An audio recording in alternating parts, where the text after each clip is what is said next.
आचार्य चाणक्य यहाँ गुरु की व्याख्या, विवेचना एवं स्वरूप को व्याख्या करते हुए कह रहे हैं कि ब्राह्मण, क्षत्रिय, वैश्य इन तीनों वर्गों का गुरु अग्नि है। ब्राह्मण अपने अतिरिक्त सभी वर्गों का गुरु है। स्त्रियों का गुरु पति है। घर में आया हुआ अतिथि सभी का गुरु होता है।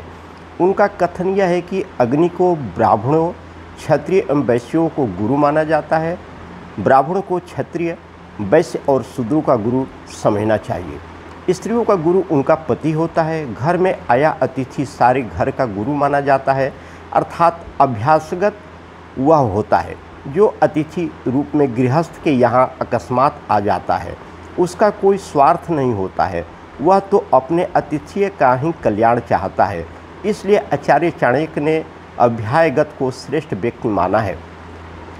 पुरुष की परख गुणों से होती है, कैसे करें?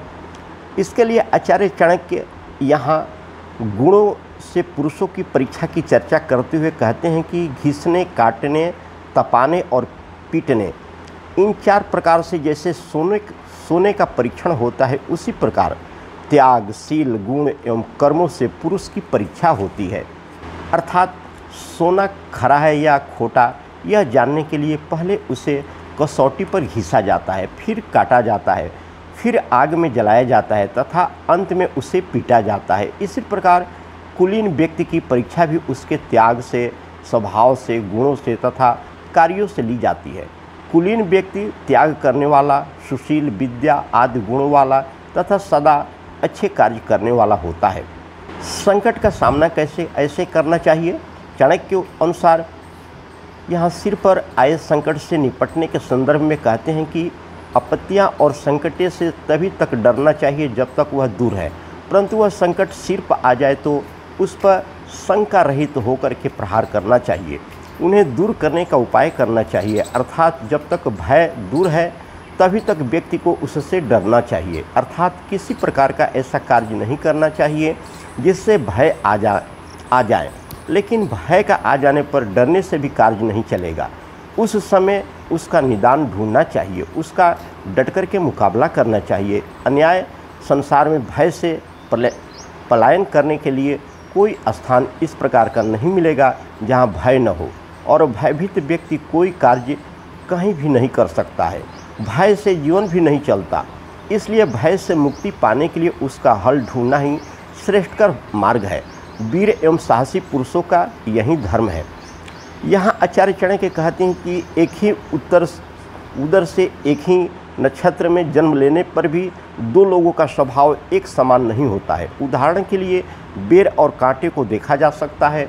अर्थात जैसा बेर और कांटे एक ही वृक्ष में एक स्थान पर उत्पन्न होते हैं, किंतु उनका स्वभाव अलग अलग होता है। इसी प्रकार एक ही माँ से एक ही नक्षत्र में जन्मे 2 जुड़वे बच्चे का भी स्वभाव अलग अलग होता है। आचार्य चाणक्य कहते हैं कि गुणों की चर्चा हुए कहते हैं कि विरक्त व्यक्ति किसी विषय या अधिकारी नहीं हो सकता। जो व्यक्ति कामी नहीं होता उस बनाव श्रृंगार की आवश्यकता नहीं होती। विद्वान व्यक्ति प्रिय नहीं बोलता तथा स्पष्ट बोलने वाला ठग नहीं होता। अर्थात जिस व्यक्ति को दुनियादारी से वैराग हो जाता है उसे कोई कार्य नहीं सौंपना चाहिए। बनने संवारने वाला व्यक्ति कामी होता है, क्योंकि दूसरे का ध्यान आकर्षित करने के लिए ही श्रृंगार किया जाता है। अतः जो व्यक्ति कामी नहीं होता है उसे श्रृंगार से प्रेम नहीं होता है। प्राकंड्य विद्वान व्यक्ति सदा सत्य बात कहता है, वह प्रिय नहीं बोलता। साफ साफ बातें करने वाला व्यक्ति कपटी नहीं होता। इनमें द्वेष भावना होती है। आचार्य चाणक्य यहाँ द्वेष करने वाले की चर्चा करते हुए कहते हैं कि मूर्ख पंडितों से, निर्धन धनियों से, वेश्याएं कुल वधुओं से तथा विधवाएं सुहागिनियों से द्वेष करती है। अर्थात मूर्ख व्यक्ति पंडित को देख करके जलता है, विद्वान व्यक्तियों से द्वेष करता है। इसी प्रकार से निर्धन गरीब व्यक्ति सेठ से द्वेष रखते हैं, जलते हैं, क्योंकि उनकी समानता उसे खलती है। वेश्याएं अच्छी घरों की बहू बेटियों से जलती है, क्योंकि वेश्याओं को कुलीन वधुओं के समान भावनात्मक स्नेह नहीं मिल पाता है, केवल शरीर का शोषण ही होता है। तथा विधवा स्त्रियां सुहागिन को देख करके मन ही मन अपने भाग्य पर रोती है कि उनका सौभाग्य सुखदेव ने उन्हें छीन लिया। पति विहीना होना उनके लिए अभिशाप ही तो है। आचार्य चाणक्य कहते हैं कि कौन किससे नष्ट होता है की चर्चा करते हुए कहते हैं कि आलस से विद्या नष्ट हो जाती है, दूसरे के हाथ में जाने से धन नष्ट हो जाता है, कम बीज से खेत तथा बिना सेनापति के सेना नष्ट हो जाती है। अभिप्राय यह है कि आलसी व्यक्ति विद्या की रक्षा नहीं कर सकता है, वह स्वाध्याय मनन से दूर होता है, दूसरे के हाथ में गया धन आवश्यकता के समय मिल नहीं पाता है क्योंकि दूसरा व्यक्ति समय पर उसे लौटा नहीं पाता। खेत में थोड़ा बीज डालने से फसल भरपूर नहीं हो सकती, जितना बीज डाला जाएगा उसी अनुपात में तो फसल होगी, और सेनापति के बिना सेना रणनीति निर्धारित नहीं कर सकती। स्पष्ट है कि विद्या के लिए परिश्रम अपेक्षित है। धन वही है जो अपने अधिकार में हो, अपने पास हो। फसल तभी अच्छी होगी जब बीज उत्तम और पर्याप्त मात्रा में डाला जाए, और सेना वही जीतेगी जिसका संचालन कुशल सेनापति के हाथ में होगा।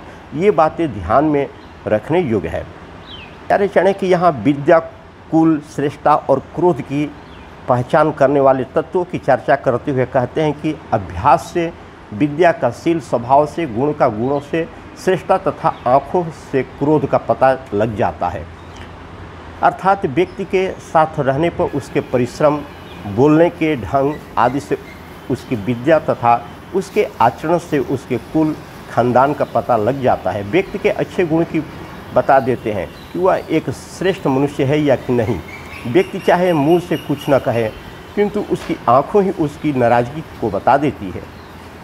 कौन किसकी रक्षा करता है ये जाने चाणक्य के अनुसार। आचार्य चाणक्य कहते हैं कि धर्म, विद्या, राजा और घर के रक्षात्मक तत्वों से परिचित कराते हुए कहते हैं कि धन से धर्म की, युग से विद्या की, मृदुता से राजा की तथा अच्छी स्त्री से घर की रक्षा होती है। अर्थात धन से ही मनुष्य अपने धर्म कर्तव्य का सही पालन कर सकता है। सदाचार, संयम आदि से विद्या की रक्षा होती है। राजा का मधुर स्वभाव ही उसकी रक्षा करता है तथा अच्छे आचरण वाली स्त्री से ही घर की रक्षा हो सकती है। स्पष्ट यह है कि धर्म पालन के लिए, धन की, विद्या की, गौरव की रक्षा के लिए, कर्म कुशलता की, राजा की लोकप्रियता बनाए रखने के लिए, कोमल व्यवहार की तथा परिवार के सम्मान, इज्जत के सुरक्षित रखने के लिए स्त्री की सच्चरित्रता की आवश्यकता होती है। हमेशा आचार्य कहते हैं कि मूर्खों का त्याग कर देना चाहिए। आचार्य चाणक्य महत्वपूर्ण बात करते हुए कहते हैं कि स्थापित स्थितियों को निरर्थक और बेकार कहने वाले के प्रति विचार व्यक्त करते हुए कहते हैं कि जो लोग वेदों को, पांडितत्व को, शास्त्रों को, सदाचार को तथा शांत मनुष्य को बदनाम करते हैं वे बेकार कष्ट करते हैं। अर्थात यदि कोई वेद, शास्त्रों, बुद्धिमान, सदाचारी तथा शांत व्यक्ति की बुराई करता है तो वह मूर्ख है। ऐसा करने से उनका महत्व कम नहीं होता, क्योंकि अनेक ऋषि मुनियों ने वर्षा की साधना के पश्चात जिस तत्व ज्ञान को प्राप्त किया और उसका प्रकाश व्यवहारिक वेद शास्त्रों के रूप में किया तथा जन साधारण के कल्याण के लिए जिन नियमों का विधान किया, उस तत्व ज्ञान तथा आचरण परंपरागत का विरोध करना एवं उन महान तपोधर्म परोपकारी धर्मात्मा महात्माओं के प्रति अवज्ञा का भाव दिखाना, जहाँ व्यक्ति की मूर्खता की परिकाष्ठा है, वहाँ परंपरागत एवं लोक प्रतिष्ठित धर्मचारण की अपेक्षा कर समाज को अधर्म के गहरे गर्त में धकेलना भी है। इसे कभी लोकहित की भावना से प्रेरित कर्म नहीं माना जा सकता। अतः वेद, शास्त्र एवं महाविरोधी व्यक्ति त्याज्य एवं निंदनीय है। समाज के व्यापक हितों की दृष्टि से ऐसे व्यक्ति हर प्रकार से दुखदायी ही हैं। अतः इनका सदैव समाज में त्याग ही कर देना चाहिए। आचार्य चाणक्य उस आचरण के संदर्भ में विचार व्यक्त करते हुए कहते हैं कि जिनके प्रयोग से व्यक्ति बड़ी उपलब्धि पाता है, उनका कहना है कि दान दरिद्रता को नष्ट कर देती है, शील स्वभाव से दुखों का नाश हो जाता है, बुद्धि अज्ञान को नष्ट कर देती है तथा भावना से भय का नाश हो जाता है। अर्थात समर्थ के अनुसार दान देना चाहिए, इससे अपनी ही दरिद्रता दूर हो जाती है। सदाचार से व्यक्ति को दुख नष्ट हो जाते हैं। भले बुरे की पहचान करने वाली बुद्धि व्यक्ति के अज्ञान को दूर कर देती है तथा साहस करके दृढ़ भावना करने से सभी प्रकार के भय दूर हो जाते हैं। धन्यवाद।